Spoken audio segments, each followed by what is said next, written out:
Dios se ha mostrado a la humanidad a través de sus atributos. Y sabes, algunos de los atributos por lo que la gente conoce a Dios son, por ejemplo, que Él es eterno, es decir, que Él es el principio y es el fin. También es su santidad, su omnipotencia, que todo lo puede, su omnisciencia, su amor. Es un Dios que no cambia, es un Dios que todo lo puede, ¿verdad? Que está en todo lugar.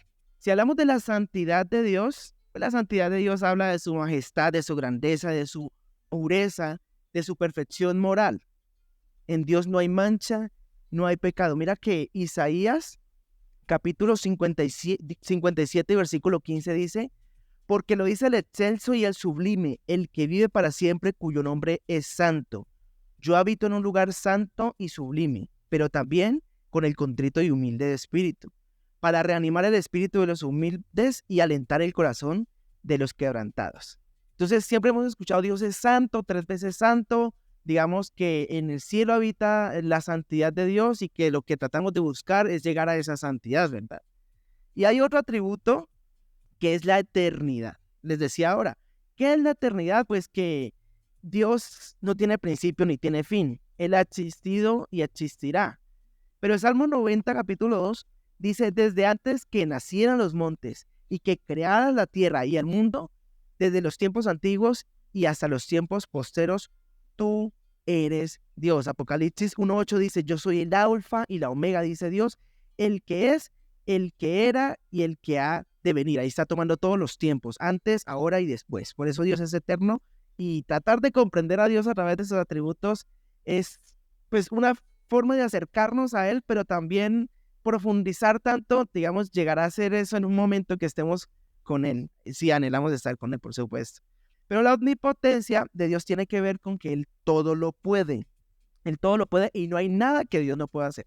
Tú tienes que tener esto súper claro. No hay nada que Dios no pueda hacer. El poder de Dios es ilimitado. ¿Recuerdas o conoces la historia cuando Dios se aparece a Abraham por primera vez? Dice en Génesis 17:1 que Abraham tenía 99 años y el Señor se le apareció y le dijo, yo soy el Dios todopoderoso. Vive en mi presencia y sea intachable. Dios quiere que seamos perfectos, ¿verdad? Y también hay como una anécdota y es que normalmente las personas, bueno, que les gusta tener su Biblia grande, abierta, en la mitad de la sala, hay un salmo muy especial que les gusta tener abierto, ¿verdad? Pronto tú lo tengas abierto también ahí. En el Salmo 91 y el versículo 1 dice, el que habita al abrigo del Altísimo morará bajo la sombra del Todopoderoso o del Omnipotente, hablando de la omnipotencia de Dios. Jesús, hablando en Mateo 19:26, dice, para los hombres es imposible, dijo Jesús, pero para Dios todo es posible. Así que si tú estás en una situación, en una dificultad, yo quiero recordarte que para Dios todo es posible, que busques su presencia, pero que sobre todo, como Dios le dijo a Abraham, sea intachable delante de él. Eso es importante. Ahora, hay otro atributo que lo nombré ahora y es la omnisciencia de Dios. Otro de los ovnis, pero la omnisciencia significa que Dios todo lo sabe. Es decir, que Él sabe las cosas del pasado, del presente y del futuro, teniendo en cuenta que Él es eterno también. Y hay un salmo hermoso, el 139, que dice, Señor, tú me examinas, tú me conoces, sabes cuánto me siento, cuando me levanto, cuando me siento, aún a la distancia lees mi pensamiento. Entonces, fíjate que Dios conoce todo, aún antes de nosotros decir las palabras de nuestra boca, el Señor ya las conoce. Hay otra parte, otro atributo de Dios que es, Dios es amor, y eso es lo que más escuchamos, ¿no? Dios es amor.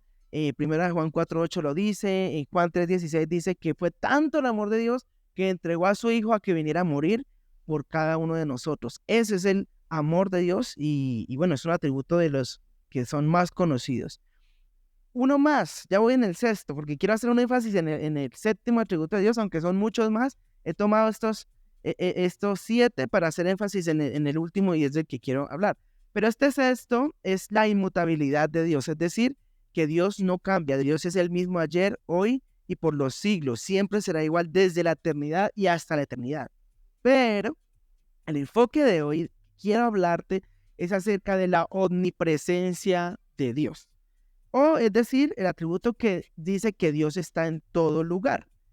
Y bueno, tú dirás, pues, ok, Dios tiene muchos atributos, que es amor, que bueno, todo lo que está diciendo, ¿A mí de qué me sirve saber que Dios está en todo lugar? Ok, Dios está en todo lugar y listo. Pero yo te quiero hacer un énfasis especial. Y significa la omnipresencia de Dios, significa que Dios está en todo lugar y no hay ningún lugar del que podamos escapar, ¿verdad? De su presencia.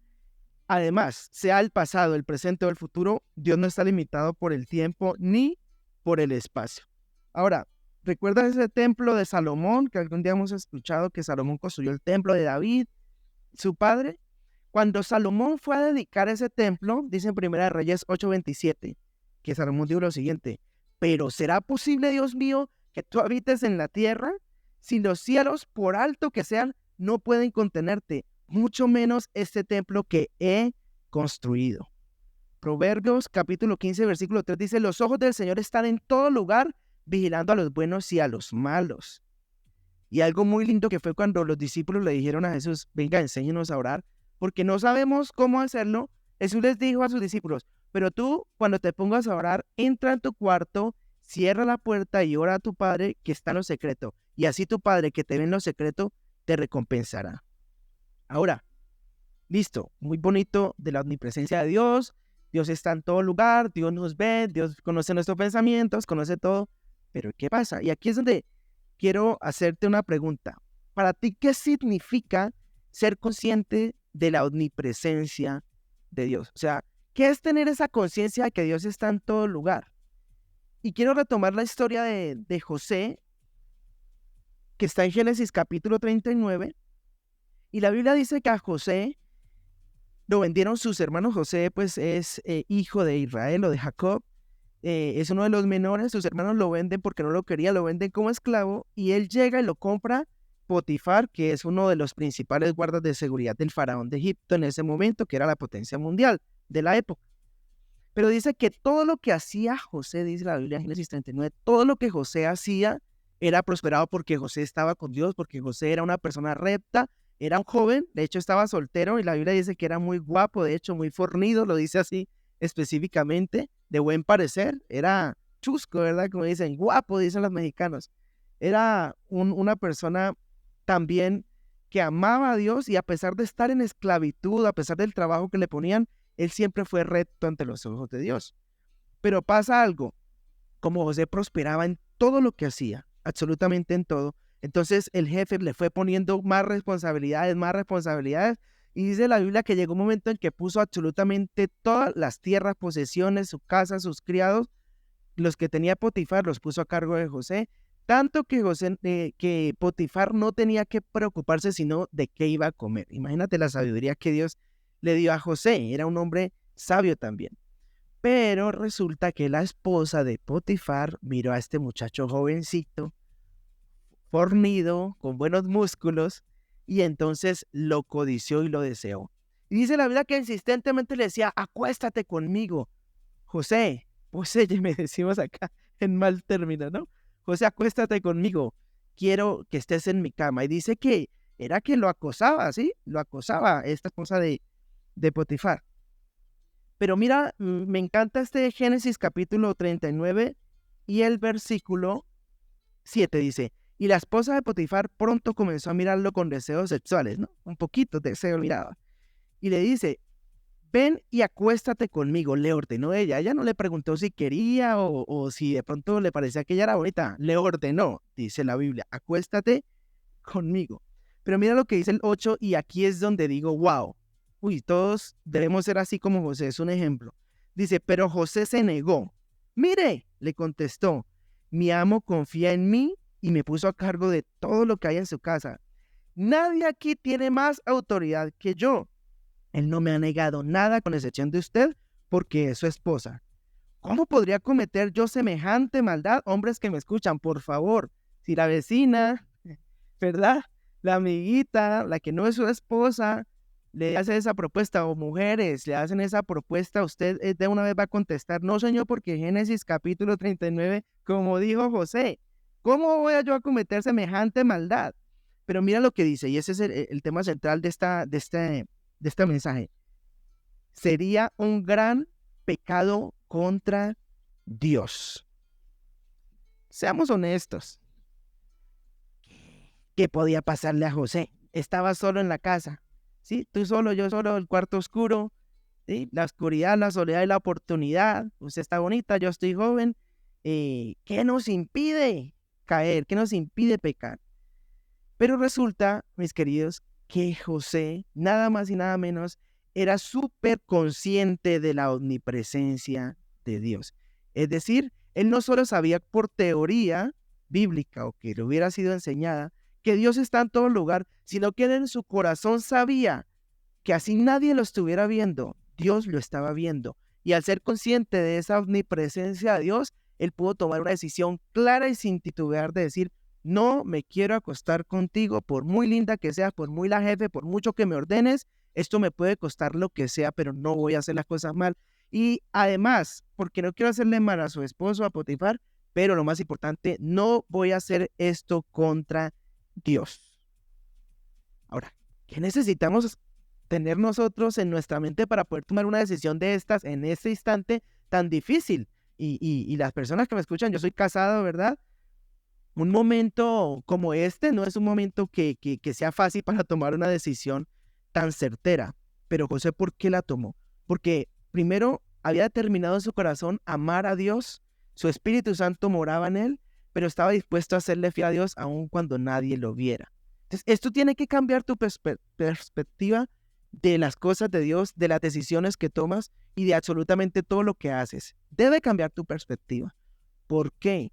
Porque así mismo vas a enfrentar siempre decisiones. Desde que nos levantamos hasta que nos acostamos, la vida es una constancia de momentos y además de decisiones. Decidimos qué ropa ponernos, tomamos decisiones cada momento. Pero esas decisiones, yo te invito a que cada decisión que tú tomas, estés consciente de que sean filtradas por qué haría Dios. Dios me está viendo, tomaría yo esta misma decisión siendo consciente que Dios está delante mío, viendo lo que yo puedo hacer o puedo decidir.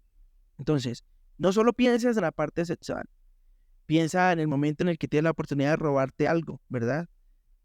O de hacer un negocio sucio, o en el momento de ver pornografía, sí, tienes la página de lista, en el video que te mandaron, o en el momento de ver la vecina que está ahí asomada y echarle el ojo, o en el momento de hacer una copia en un examen, o en cualquier momento de tu vida, ¿sí?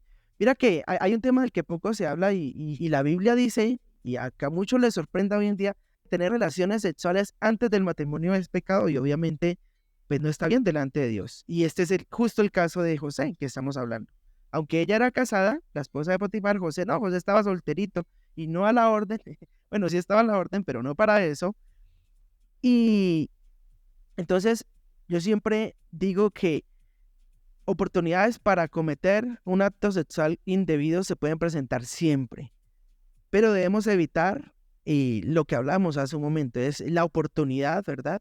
La soledad, eh, evitar la oscuridad, ¿cierto? O evitar cualquier momento en el que si queremos serle fiel a Dios en la parte sexual, por supuesto que siendo conscientes de su omnipresencia, las cosas serán de bendición. Y sabes, hablando un poco de ese tema de las relaciones sexuales, sobre todo que es la parte en que son más atacadas las personas, el tema de la pornografía y toda esa parte. Cuando hay una mente sana, una mente pura, va a evitarse muchos problemas a futuro en el matrimonio, muchos problemas a futuro en todas las situaciones de relaciones difíciles que hoy en día ocurren en la vida real. La gente dice, yo no quisiera casarme porque ¿para qué? Todo el mundo se divorcia, pero hay que ir a la raíz. ¿Cuál es la raíz de los divorcios? Y muchas veces la raíz tiene que ver con temas del pasado, temas de raíces de pecado y que por supuesto no hablo esto para juzgarte ni decir que estés bien o estés mal, la palabra es la que nos juzga, pero sí para decirte que hay un Dios de oportunidades, que en este caso José fue fiel a Dios. En este caso José fue fiel, pero posiblemente en tu caso o en mi caso fallamos delante de Dios. Pero hoy es una oportunidad para decir, bueno, quiero ser consciente a partir de hoy de que cada día tengo una oportunidad para santificarme en mis pensamientos y en mis acciones. Y como quiero ser consciente de la omnipresencia de Dios, pues voy a tener la oportunidad, hoy tengo la oportunidad, hoy tienes la oportunidad de arrepentirte de las cosas mal que hayas hecho, porque yo sé que la palabra habla tu vida así como habla mi vida. Y esta dosis de bendición está enfocada en que siendo consciente tú de la omnipresencia de Dios, y que puedas decirle eso en ese momento de reflexión: Señor, ayúdame porque necesito de ti, necesito ser más consciente de que tú estás en todo lugar y que tú filtras aún mis pensamientos. Ayúdame a ser mejor persona cada día y a buscar tu voluntad. Ahora que sabes lo que implica que Dios está en todo lugar, te hago esa pregunta. ¿Eres realmente consciente de lo que debe significar eso para ti?